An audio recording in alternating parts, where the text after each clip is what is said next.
நேசித்தால் உங்கள் வாழ்க்கையாகும் கெத்து. என்னை ஆசீர்வதியும் என ஜெபிக்கிறோம், ஆனால் என்னை ஆளுகை செய்யும் என ஜெபிப்பதில்லை. என்னை பாக்கியவானாய் மாற்றும் என ஜெபிக்கிறோம், ஆனால் என்னை பரிசுத்தவானாய் மாற்றும் என ஜெபிப்பதில்லை. என்னை உயர்த்திடும் என ஜெபிக்கிறோம், ஆனால் என்னை உருவாக்கிடும் என ஜெபிப்பதில்லை.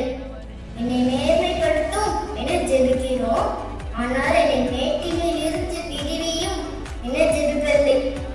என் பேரை பெருமைப்படுத்தும் என ஜெபிக்கிறோம், ஆனால் என்னில் நீ பெருக வேண்டும் என ஜெபிப்பதில்லை.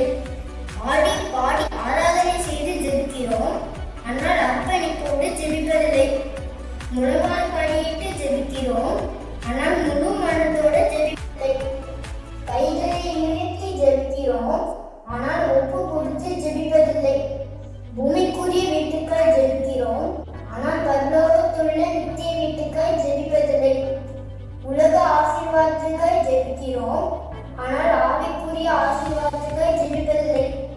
கருத்தாய் ஜெபிப்போம், பரிசுத்தமாய் வாழ ஜெபிப்போம், இயேசுவின் வருகைக்காய் ஆயத்தமாய் ஜெபிப்போம். எப்படி நான் ஜெபிக்க வேண்டும், எதற்காக ஜெபிக்க வேண்டும், கற்றுத்தாரும் ஆவியானவரே.